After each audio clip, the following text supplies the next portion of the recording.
Olá, bom dia, boa tarde ou boa noite, consoante a hora, momento ou ocasião em que nos estão a ver ou ouvir.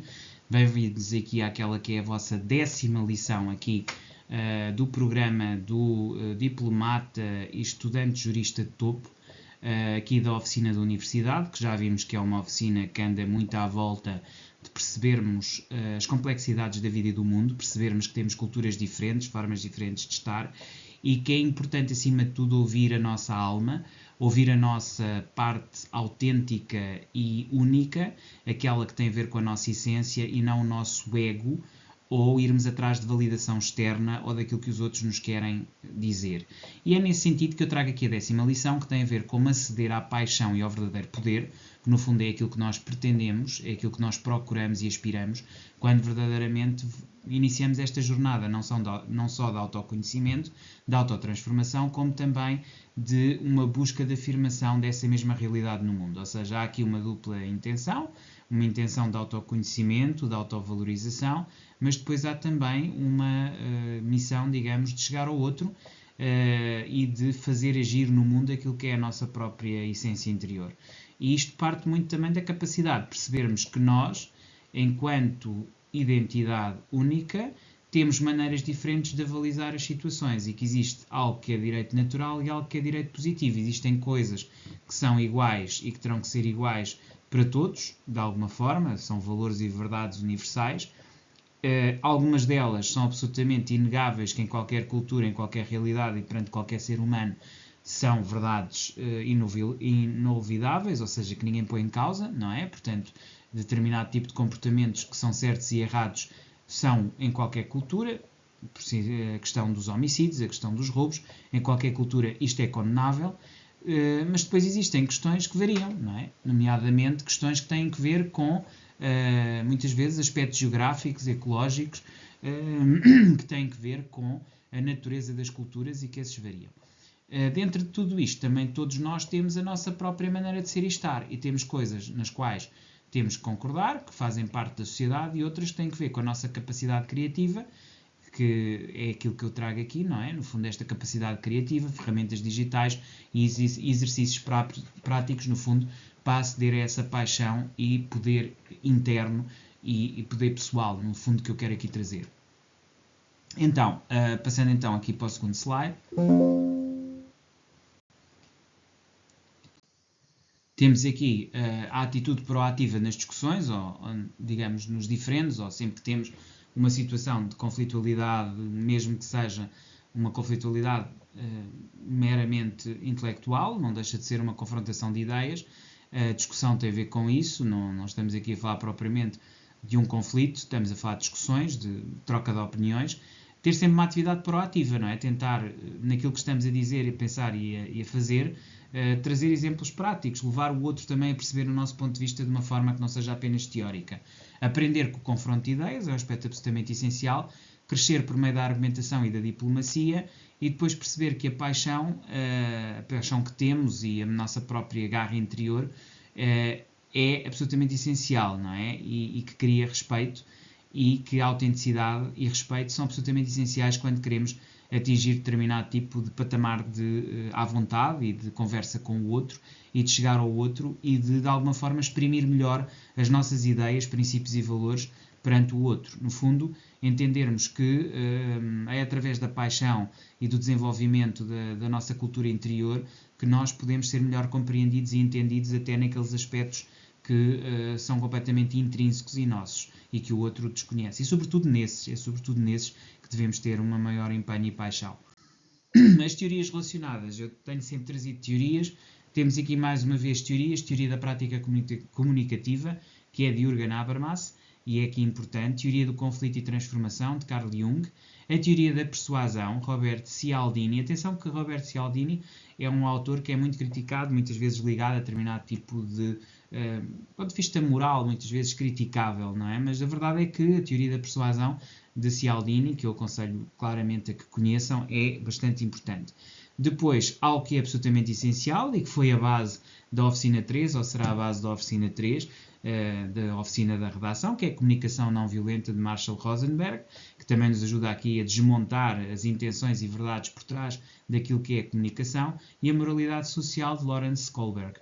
Ou seja, percebermos aqui que falam aqui várias teorias: a da prática comunicativa, a do conflito e transformação, a da persuasão, a da comunicação não violenta e a da moralidade social. E todas elas acabam por estar interconectadas neste esforço que é a necessidade de manter o foco na nossa autenticidade quando estamos, de alguma forma, em contexto social ou em desenvolvimento de contexto social. Esse aspecto é, para mim, absolutamente relevante. Perceber que quando estamos em comunicação social, nós estamos também sempre, no fundo, cercados de outras identidades, de outras realidades conflituais, com conflitos intrapsíquicos, que nós muitas vezes não conseguimos automaticamente detectar e que acabam, de alguma forma, por afetar a virtualidade da nossa profunda comunicação e de conseguirmos exprimir nós próprios aquilo que estamos a querer dizer.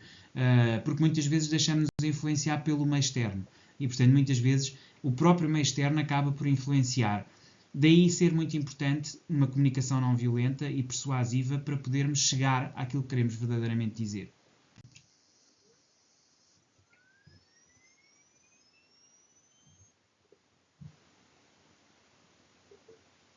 Passamos agora aqui então para a parte da reflexão pessoal, e aqui temos exercícios: como é que eu reajo diante de opiniões divergentes, e cá está o desafiar a bolha, não é? Hoje em dia vivemos naquela ideia ou paradigma de bolhas, que muitas vezes afeta a forma como a nossa sociedade é organizada. Eu já falei aqui várias vezes do tecnofeudalismo e da algoritmocracia, mas são duas realidades que são inegáveis e que têm sobretudo que ver com a forma como a arquitetura social atual se manifesta, e isso faz com que as opiniões divergentes sejam de alguma forma abafadas, porque nós temos tendência a ser vistos como escravos. Os consumidores são escravos, no fundo a forma como estão obrigados necessariamente a consumir transforma-os em escravos e reduz a sua capacidade e autonomia, porque na verdade dependem de determinados produtos.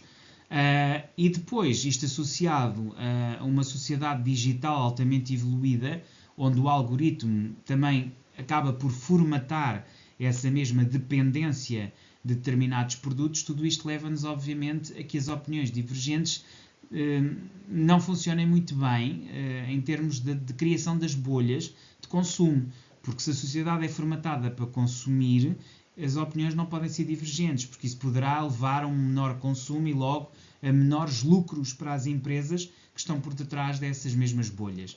Então, como é que eu reajo diante de opiniões diferentes num contexto como o atual?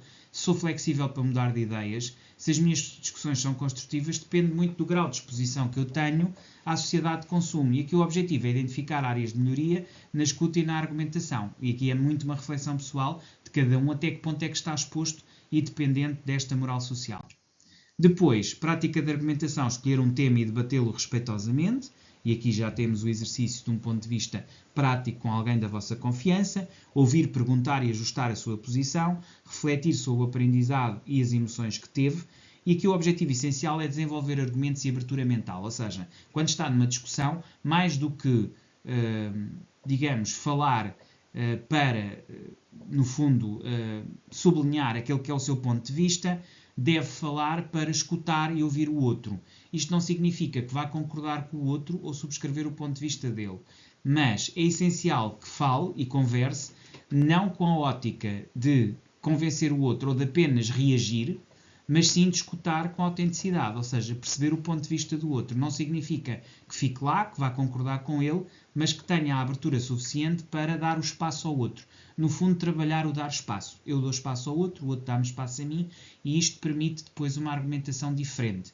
Ouvir, perguntar, ajustar posições, e no fundo é isto que é um debate respeitoso. Refletir o aprendizado e as emoções, e no fundo perceber que nós podemos ser todos diferentes uns dos outros. Isso não nos impede de ter discussões e de falarmos uns com os outros e de abordarmos pontos de vista diferentes. Eu não tenho que ir aderir ao outro só porque o outro tem uma posição que de alguma forma, tenha que me convencer a mim. Ou seja, as posições não são ditas ou tomadas para convencer alguém. São essencialmente para celebrar divergências. As culturas serem diferentes não é uma perda, é uma vantagem. E isto também é cultura democrática que deve ser construída através da argumentação.